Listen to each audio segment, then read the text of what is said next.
കാര്യം കാണാൻ എന്തു പണിയും മല്ലിക എടുക്കുമെന്ന് ഇപ്പോൾ സാധാരണക്കാരായ ജനങ്ങൾക്ക് മനസ്സിലാക്കി കൊടുത്തിരിക്കുന്നു. മല്ലിക സമൂഹത്തിൽ രണ്ട് കുട്ടികളെ വളരെ പ്രഗത്ഭരായി വളർത്തി എന്ന തരത്തിൽ അഭിമാനത്തോടെ ചൂണ്ടിക്കാട്ടിയിരുന്ന ഒരു അമ്മയാണ്. എന്നാൽ മകന് ഒരു പ്രശ്നം വന്നപ്പോൾ സാധാരണ ഒരു അമ്മയിലും നിലവാരം കുറഞ്ഞ ഒരാളായി അധപ്പതിക്കുകയായിരുന്നു മല്ലിക. ഒരു സിനിമയുമായി ബന്ധപ്പെട്ട് ഇത്രയധികം ചർച്ചകൾ ഉണ്ടാകുമ്പോഴും പൃഥ്വിരാജ് തെറ്റ് ചെയ്തിട്ടില്ല എന്ന് പറഞ്ഞുകൊണ്ട് രംഗത്ത് വരികയും രംഗത്ത് വന്ന എല്ലാവരെയും, പൃഥ്വിരാജിനെ വിമർശിച്ച എല്ലാവരെയും കണക്കെറ്റ് പറയുകയും ചെയ്യുകയാണ് മല്ലിക. എന്നാൽ ഇപ്പോൾ സോഷ്യൽ മീഡിയയിൽ ചർച്ചയാകുന്നത് RSSനെയും ഓർഗനൈസറിനെയും ഒക്കെ പറഞ്ഞ് തന്നെ പേടിപ്പിക്കേണ്ട എന്ന മല്ലികയുടെ വാക്കുകളാണ്. അതിനെ തുടർന്ന് സംഘപരിവാറിടങ്ങളിൽ നിന്ന് മല്ലികയുടെ ഓരോ പ്രവൃത്തിയും ഇപ്പോൾ ചർച്ചയാവുകയാണ്. പൃഥ്വിരാജിന്റെ ജാതകം RSSനറിയില്ല എന്ന വാക്കുകൾ, ആ വാക്കുകളിൽ നിന്ന് അതിന് കൃത്യമായ മറുപടിയുമായി രംഗത്ത് വന്നിരിക്കുകയാണ് ഗോപൻ ചെന്നിത്തല. RSS എന്ന സംഘടനയ്ക്ക് രാഷ്ട്രത്തിന്റെ ജാതകം മാത്രമേ അറിയുകയുള്ളൂ എന്നാണ് അദ്ദേഹം പറയുന്നത്. പ്രവർത്തനം ആരംഭിച്ച് 100 വർഷത്തിൽ എത്തി നിൽക്കുന്ന ലോകത്തെ തന്നെ ഏറ്റവും വലിയ സാംസ്കാരിക സംഘടനയാണ് RSS. ലോകത്തിന് തന്നെ മാർഗദർശനമേകും തരത്തിൽ വിശ്വവിരാടായിക്കൊണ്ടിരിക്കുകയാണ് ഇന്ന് സംഘം. അല്ലാതെ ചേച്ചിയുടെ മക്കളുടെ ജാതകം നോക്കേണ്ട കാര്യമില്ല. തന്നെയല്ല, RSS ആരുടെയും ജാതകം നോക്കാറുമില്ല. സംഘത്തിന്റെ ജാതകമാണ് ഇന്നത്തെ ഭാരതത്തിന് മറ്റ് ലോകരാജ്യങ്ങളുടെ മുന്നിൽ ലഭിക്കുന്ന സ്വീകാര്യത എന്ന് നമുക്ക് അഭിമാനിക്കാം. ചേച്ചി RSS നേതാവ് PP മുകുന്ദേട്ടനെ കാണാൻ വന്നത് മറന്നാലും ആ സീൻ എനിക്ക് ഓർമ്മയുണ്ടെന്ന് ഗോപൻ ചെന്നിത്തല തന്റെ ഫേസ്ബുക്ക് കുറിപ്പിലൂടെ വ്യക്തമാക്കുന്നു.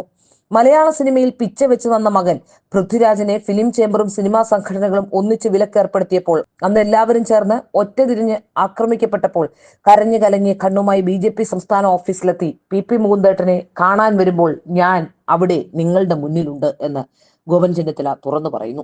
അന്ന് ചേച്ചി പിണറായിയുടെ അടുത്തേക്കല്ല പോയത്. അന്ന് താങ്കളുടെ കുടുംബപരമായ പ്രശ്നങ്ങൾ വരെ മുകുന്ദേട്ടനുമായി ആശയവിനിമയം നടത്തി ഉപദേശം തേടിയത് ഞാൻ ഓർക്കുന്നു. മുകുന്ദേട്ടൻ സിനിമാ സംഘടനകളുമായി ബന്ധപ്പെട്ട് വിഷയം പരിഹരിക്കുന്നതിന് അവസരം ഒരുക്കുകയും ചെയ്തിരുന്നു.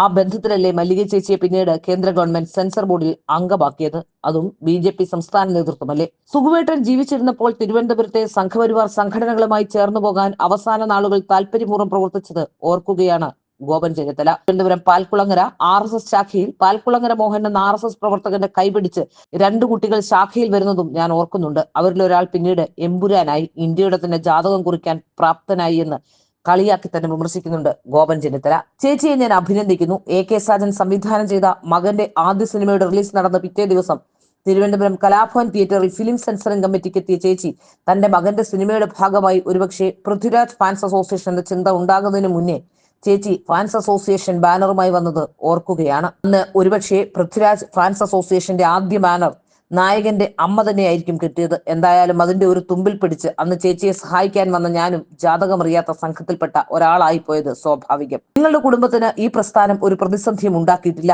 മകന്റെയും മരുമകളുടെയും രാഷ്ട്രവിരുദ്ധ പ്രവർത്തനത്തിന്റെ തോത് വർദ്ധിക്കുമ്പോൾ മാത്രമാണ് ഈ സംഘടനയെ നെഞ്ചിലേറ്റിയവർ പ്രതികരിക്കുന്നത്. അതാണ് RSSന്റെ ജാതകം. ഏതായാലും അമ്മ എന്ന നിലയിൽ ചേച്ചി മകനെയും മരുമകളെയും ഒന്ന് ഉപദേശിക്കണം.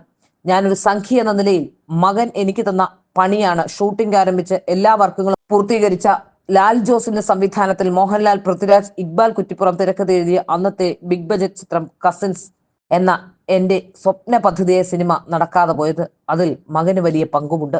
അങ്ങനെ ആദ്യം എന്റെ ജാതകം കുറിച്ച വ്യക്തിയാണ് ചേച്ചിയുടെ ഇളയ മകൻ ഉലകനായകൻ.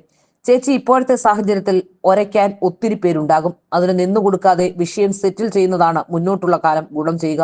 സ്നേഹത്തോടെ, ഇഷ്ടത്തോടെ, ഗോപൻ ചെന്നിത്തല എന്ന് പറഞ്ഞുകൊണ്ടാണ് അദ്ദേഹം തന്റെ ഫേസ്ബുക്ക് കുറിപ്പ് അവസാനിപ്പിക്കുന്നത്.